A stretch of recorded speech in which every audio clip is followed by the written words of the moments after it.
আমার ছেলের আবদার বিরিয়ানি খাবে, তো আমিও চলে এলাম ঝটপট বিরিয়ানি রান্না করে দিতে।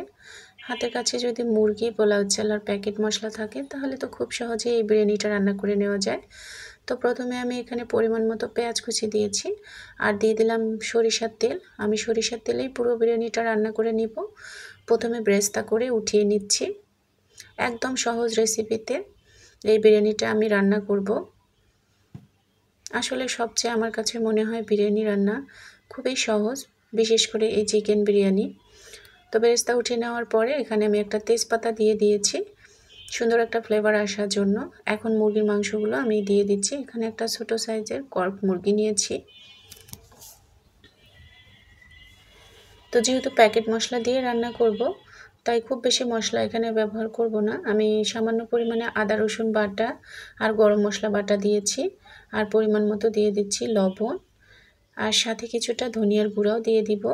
তবে যে মশলাগুলো ব্যবহার করছি সবগুলো আমি অল্প পরিমাণে ব্যবহার করছি, কারণ এখানে আমি প্যাকেট মশলা দিব। এরপর 10-12টার মতো আমি কাঁচামরিচ দিয়ে দিচ্ছি। কাঁচামরিচ দিয়ে রান্না করলে বিরিয়ানিটার কিন্তু কালার সুন্দর আসে, আর কাঁচামরিচ থেকে ফ্লেভারটা কিন্তু বের হয়ে যাবে মাংস কষাতে কষাতে। এরপর আমি 1 টেবিল চামচের মতো শুকনো মরিচের গুঁড়া দিয়েছি।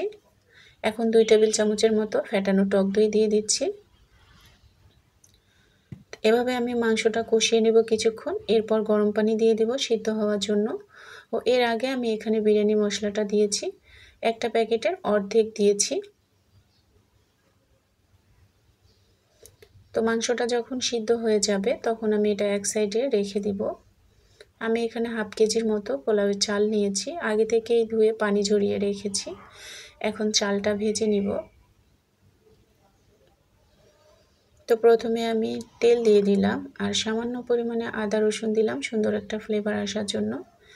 এখন চালটা খুব ভালোভাবে ভেজে নিব। সেই সাথে আমি এখানে স্বাদ মতো লবণও দিয়ে দিব।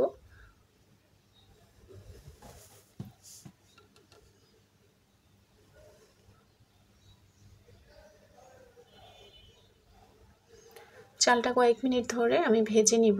চুলার জালটা আমি হালকা রেখেছি। ভেজে নেওয়া হয়ে গেলে রান্না করে রাখা মুরগির মাংসটা দিয়ে দিব। আপনারা চাইলে এখানে কিন্তু আলুটাও ভেজে দিতে পারেন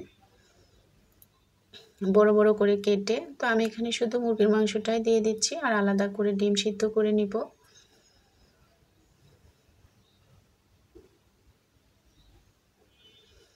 তো চালটার সাথে মুরগির মাংসটা কিছুক্ষণ কষিয়ে নিয়ে আমি পরিমাণ মতো পানি দিয়ে দিব।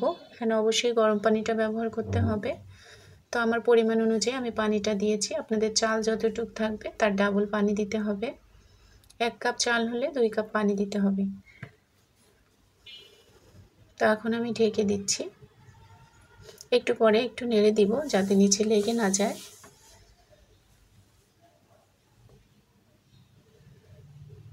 তো বিরিয়ানিটা আমার একদম হয়ে এসেছে, আর কিছুক্ষণ দমে রাখলেই হয়ে যাবে। তো নামানোর আগে আমি এখানে কিছুটা ঘি দিয়ে দিচ্ছি।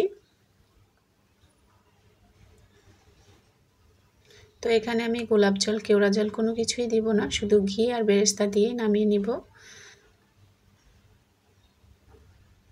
তো বেরেস্তাটা ভালোভাবে মিশিয়ে নিয়ে কিছুক্ষণ দমে রেখে দিব। এরপর আমি নামিয়ে নেব।